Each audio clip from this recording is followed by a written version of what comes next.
Hey there guys, this is Obsidian Chill. Got another video for today. This is the start of the Justice League Dark DLC, today that dropped on live. This video is going to be an Elite Guide walkthrough of Shattered Gotham Elite. The video that you just saw as well was going to be Fellowship of the Arcane Elite. So basically what I'm going to do is walk through each fight. I'm not going to show the ads or in-betweens because those things are straightforward. Basically what I'll do is I'll break down each boss fight, setups that we ran, setups you can run, just to give you the best potential of being able to clear the raid successfully. Because these are certainly some of the not so much harder Elite raids that we've had. There are a lot of mechanics that you have to pay attention to in both Fellowship and Shattered Gotham. Because they're very simple mechanics, but they're very punishing if you screw them up. So let's kind of get onto the fight here with Shattered Gotham. So basically, you don't necessarily need two tanks, as long as your tank is leveled enough or skillful enough to survive, because the ads don't really hit that hard. They're hand blasters. You can lunge them for immunity because they're basically going to tap, not hand blasters, or they're brawling, so they're going to tap block break a lot, or lunge you. They don't really have a lot of damage. There is an attack called the primary attack of the Blood Golem. That can hit you. That killed me once before, tanking as well. It hits for about 87k really quick. You can't tell. There's no tell on it. So it's not like you could try to avoid it anyway. All I can say is that because of the way this fight is structured with Tala, that she is very tanky, you have to keep the madness fairly high in terms of, say, about 35 to 45 in that range, because as your madness meter goes up, you're basically, like if I hit my F1 current effects, go down to my might and precision and be buffed by a certain percentage. So the higher madness, the higher buffed percentage you are, but the drawback is the more damage you take from the madness dot. As you can see in the combat log, what it kind of ticks for in that terms of damage. So with Tala, with it being a very long fight, very single target fight based, you do want it. There's no point having two tanks because the ads only come out at certain percentages of her health. I believe it's about 25%. I could be wrong on that, but it's usually roughly about 25% health. And then if she heals, which I'll get into that mechanic in a sec, the ads don't keep respawning. So once the ads have spawned, they're not going to spawn again. So what you can do is just run one solo tank, because if you have two tanks, one to separate the ads, when the ads are dead,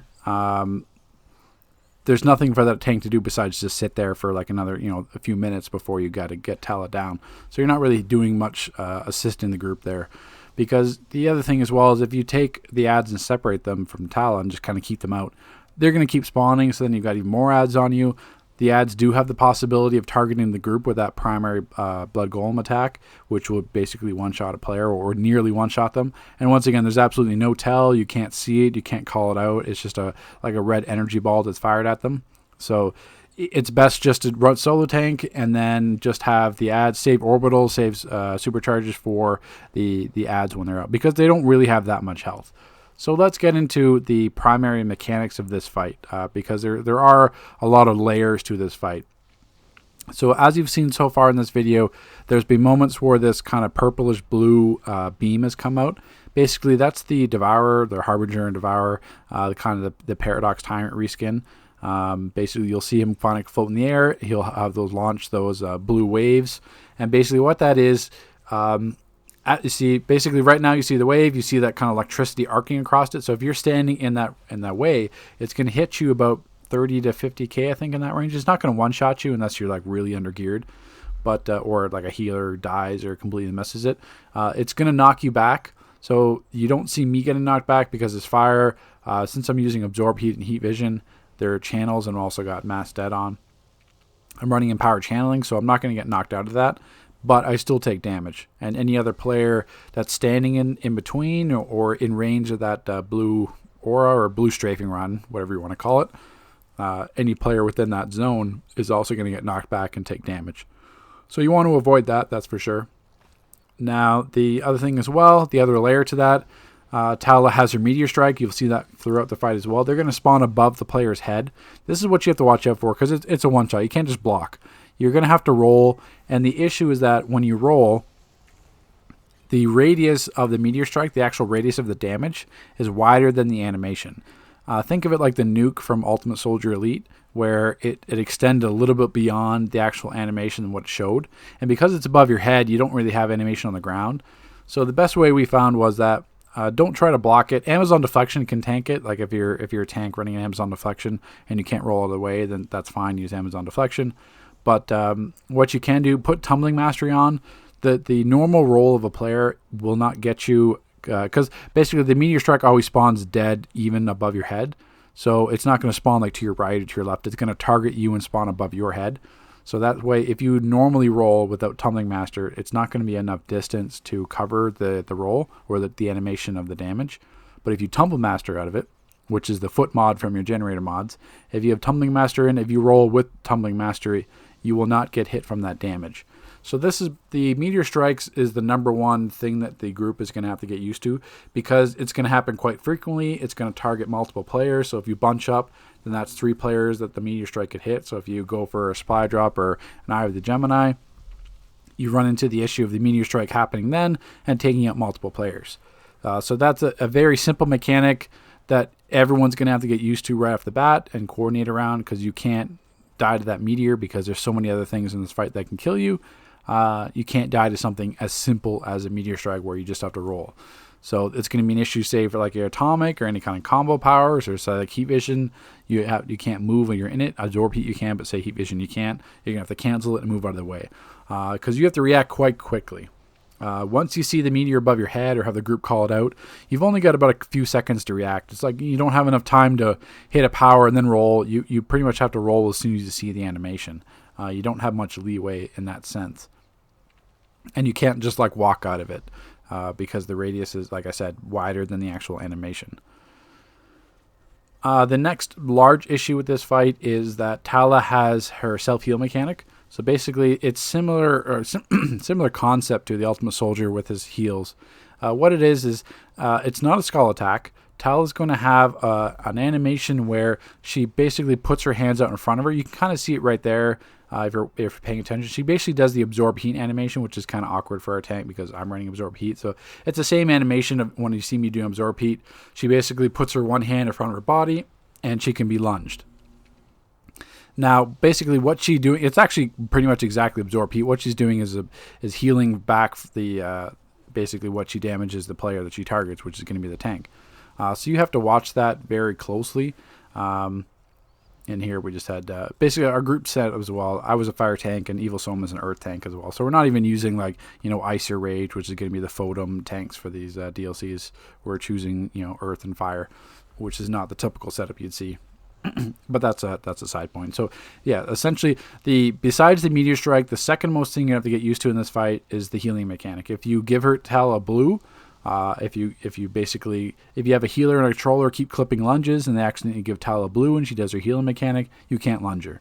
So that's issue number one. She's going to have a whole chunk of health back. The fight's going to be drawn out because we even missed the heal a few times in this fight, you'll see. So nobody's perfect in that. You have to watch it very closely. You can't give Tala blue. You have to make sure it gets that lunge. Even if the tank misses it, the controller or healer have to be aware and beyond that, just because you can't afford to draw out this fight even longer. So that's basically the heal back mechanic. It's going to be no skull attack.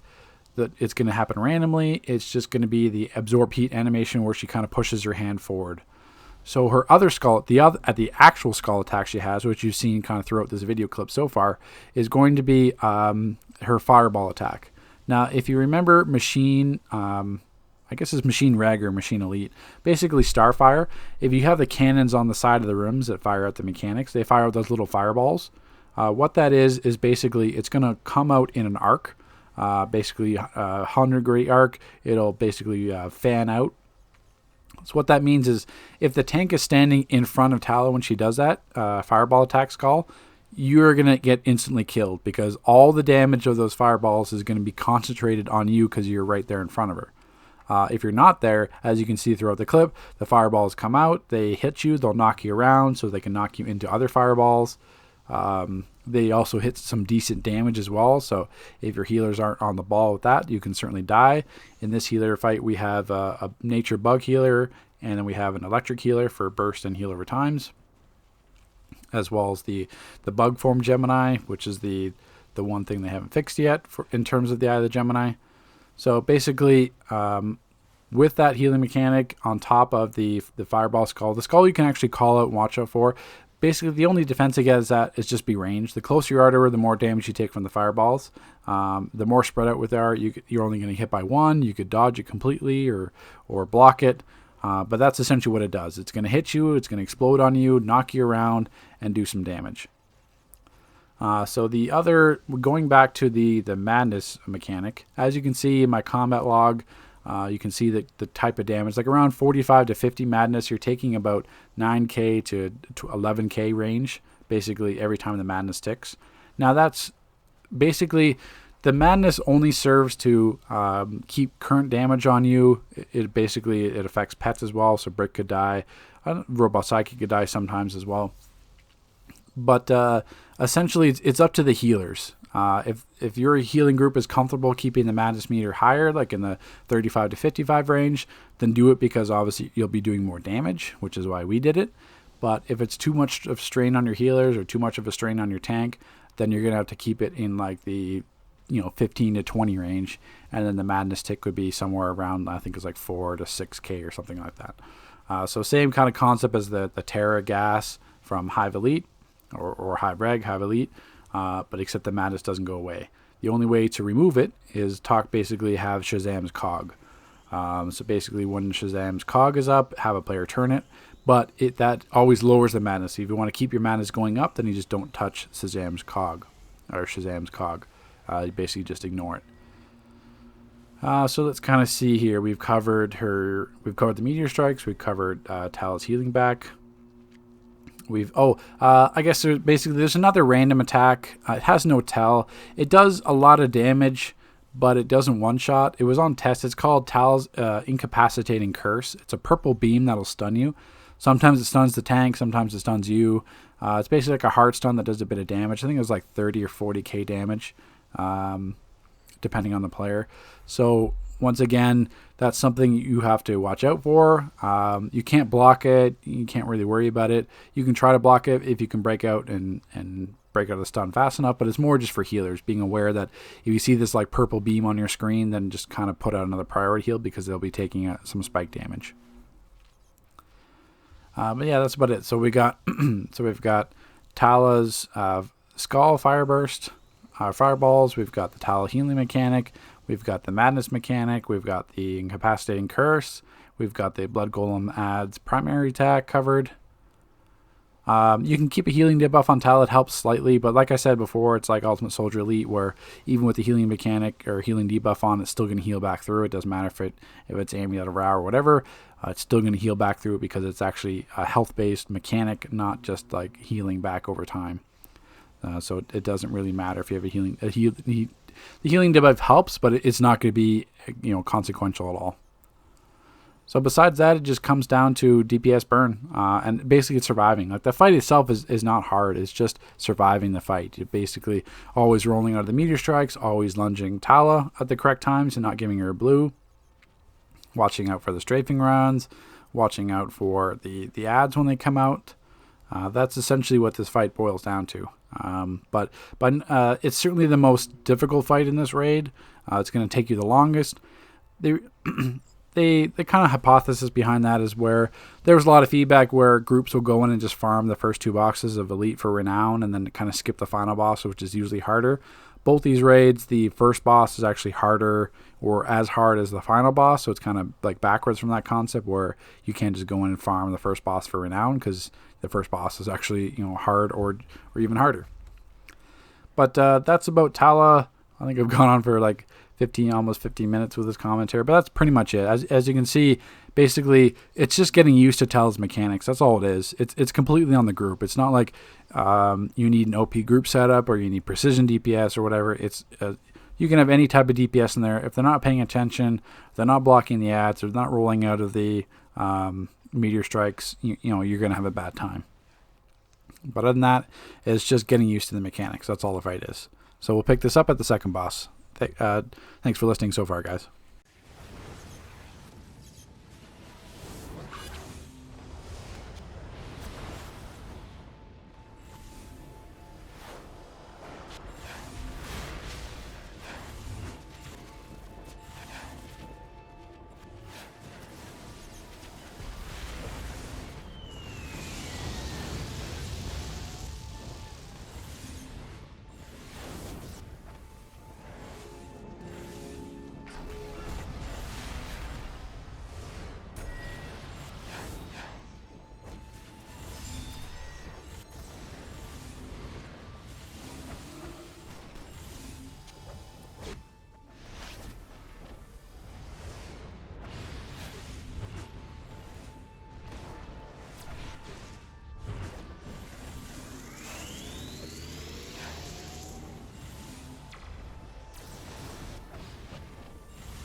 Okay, so we got Felix Faust, the second boss, after you just kind of did some more jumping platforms. Felix Faust is pretty much the perfect example of a damage check boss. Felix Faust is the fight in Elite revolves completely around single target damage. There's no adds. There's some tentacles that spawn that'll split a little bit of damage, but there's no adds you have to worry about. So basically, Felix Faust has two primary phases. His first phase, as you saw in the beginning, he'll teleport to a player, do some damage. He'll also fire out these purple skulls that if they explode, they'll stun you where they are and do some damage. You don't really have to you can largely ignore them. They weren't really an issue. You don't see players going out of their way to ignore them, but that's just what happens if they explode on you. That's his main phase, though, his teleport phase. Then the primary phase that he has for basically the rest of this run is going to be his shield phase. So that's a similar concept to Deathstroke in Hive Elite, where his icon suit. So basically you had to do enough damage to break the icon suit so it didn't explode. As you can see, the purple shield on him, it'll get brighter and brighter and brighter. And then once it gets too bright, it'll explode and do near one-shot damage to the group. And what I say is by near one shot, it does go through shields, or percentage of it goes through shields. You can't just shield through it.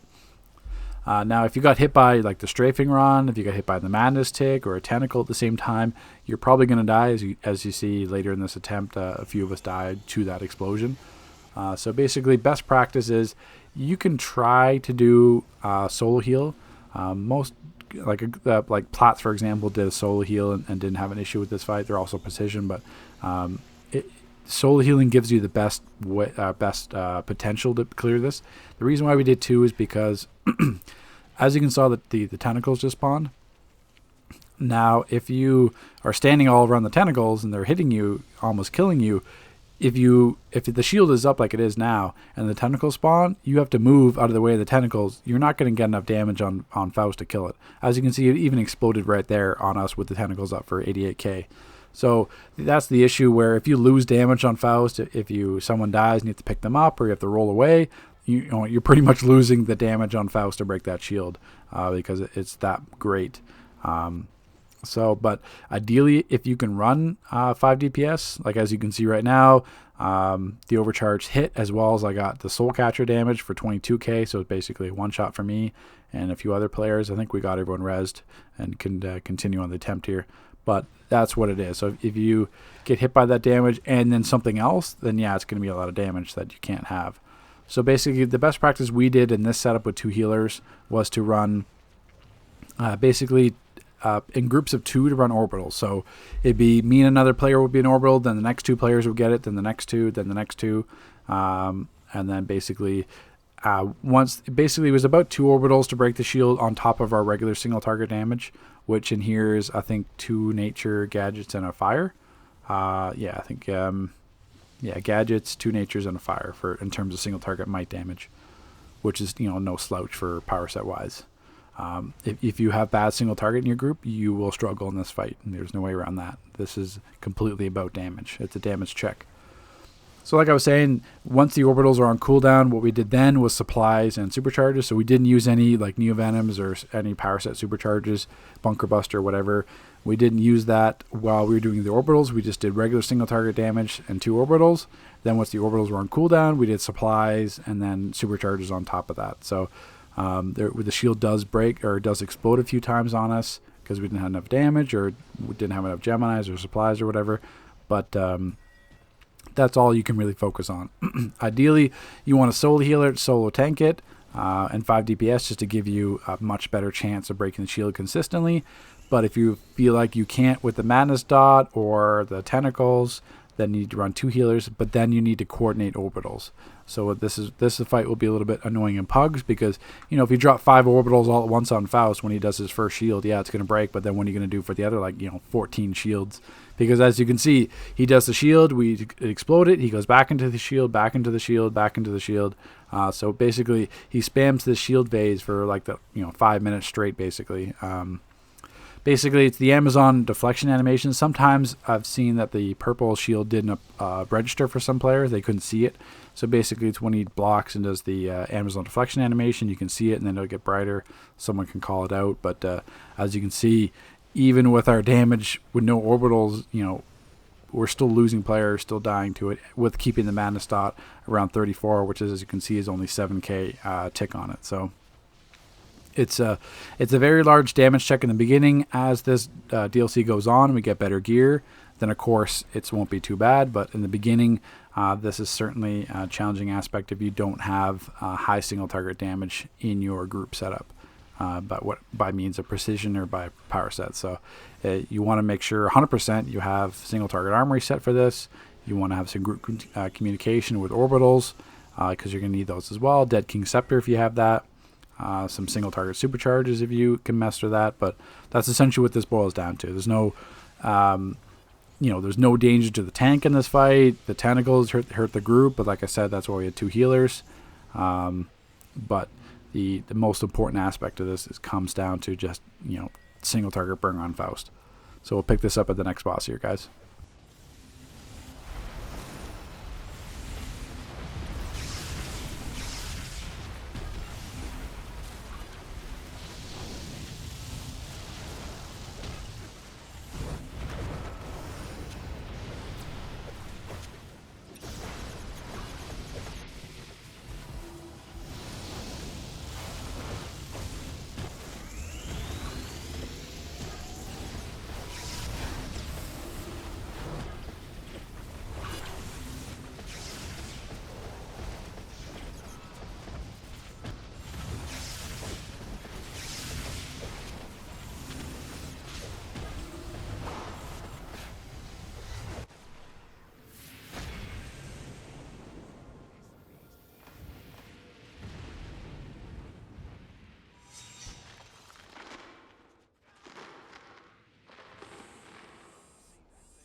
Okay, so I'm including this part because Mordrew is not a boss. It doesn't drop loot. It's basically just like a prelude to the final boss.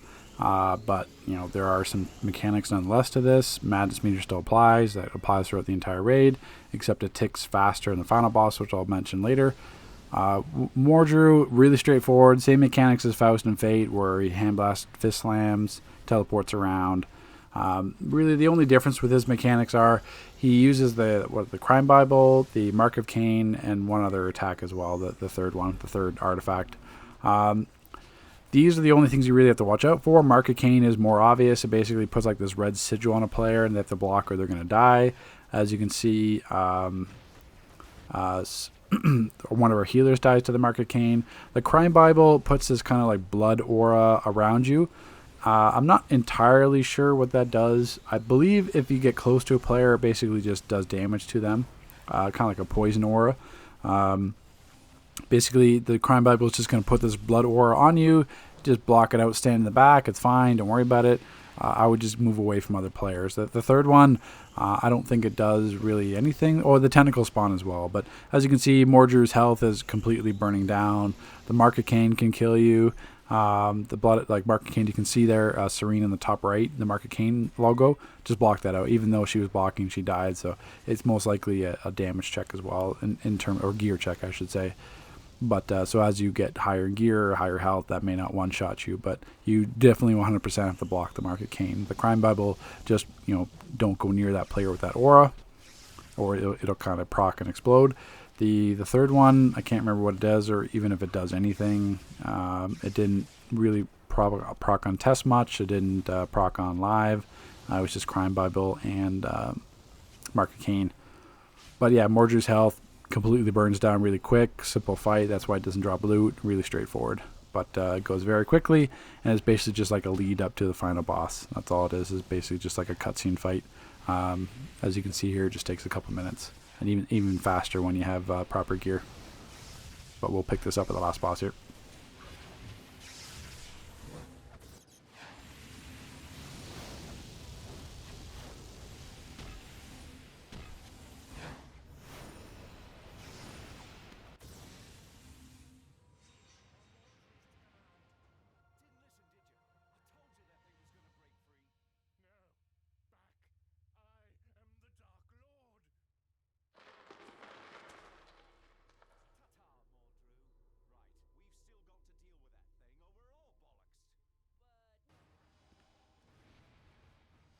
Okay, so we're on to the final fight now. This is the Harbinger of Devourer. I'm probably pronouncing that wrong or butchering that. Harbinger of the Devourer.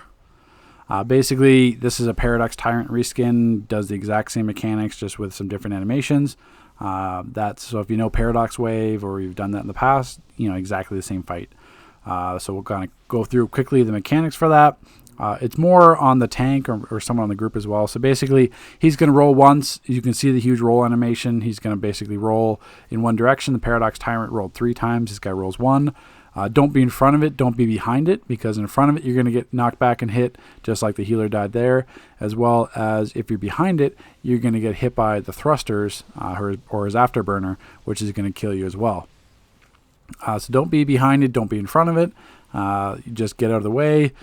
The other thing as well, as you can see where he just went up in the sky and kind of slammed down, that's why you can't kind of face tank it, because he's going to do that on you. As well, if you get close to him, he's also going to do his chomp. I think he kills Evil Soma once in this fight with chomp. But if you're in close proximity to him, he has the chance to chomp, so you got to watch out for that. The nice thing about it is when he does his roll, it's not like Paradox Tyrant, because Paradox Tyrant's radius was much greater on the sides. So if you're like, you know, a foot away from the Harbinger on the left-hand side and he rolls by you, you're not going to die. You have to be like directly in front of it or behind him to take that damage. As you can see, his other primary attack is those electric beams. What you want to do, or best practice, is to have the tank face him away from the group, because say Evil Soma was tanking in front of us, we would still take that damage from those electrical beams. They would stun us. They would interrupt us.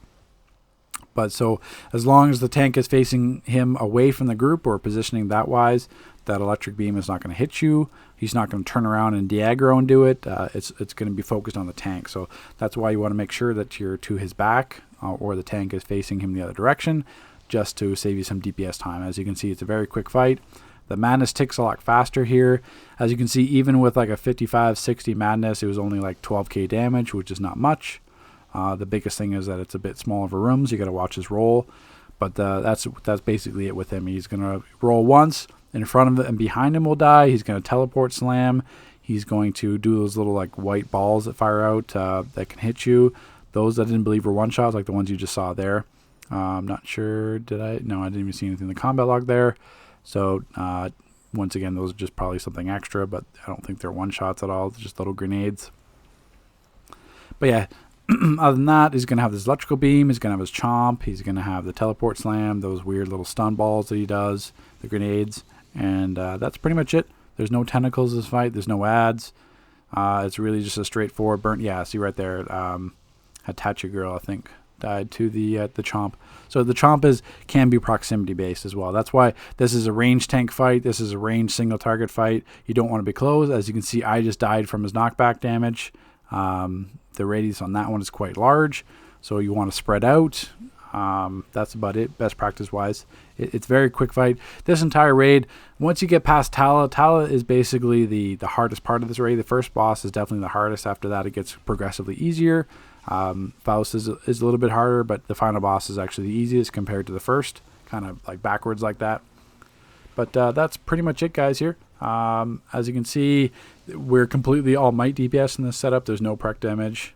We've got fire, 2 natures, and a gadget DPS, nature healer, hard light controller, and electric healer as well. But the electric healer we lost early, so it was a solo nature healer. Nature healers are nice because bug form, you can still proc the Gemini until they fix that. And you have the great hots of nature, because basically it's nice to be able to cover all that madness damage and the dot damage with nature, not having to waste as much power with electric trying to heal that, as well as the radius as well. But slush will be just as good in this raid as well, especially for like an earth tank where you got to heal brick with consume soul or robot sidekicks or the pet PI artifact, whatever. But as you can see, it's a really quick fight. It's really, if you know the mechanics of the Paradox Tyrant and figure out the rolls, it's really hard to even die in this fight, because that's all he does. The electric attacks aren't going to hit you if the tank faces him away properly. He's not going to chomp you because you're going to be ranged. He's not going to teleport slam on you because you're going to be ranged. There are no tentacles. All it is the roll. So basically not bunching up, spreading out enough that you don't have to worry about it. Yeah, there it is. There's someone died to the chomp. So you just can't risk getting close to him, because if you procs that chomp, then you're going to die. So that's what you got to watch out for. And I think we do, I forget here, we almost lose a few players, but kill them at the end. But as you can see, very quick fight. And this is Shattered Gotham Elite. So if you have any questions about the Elite raid, just leave them in the comment section below. But hope you guys enjoy, and good luck. Take care, guys.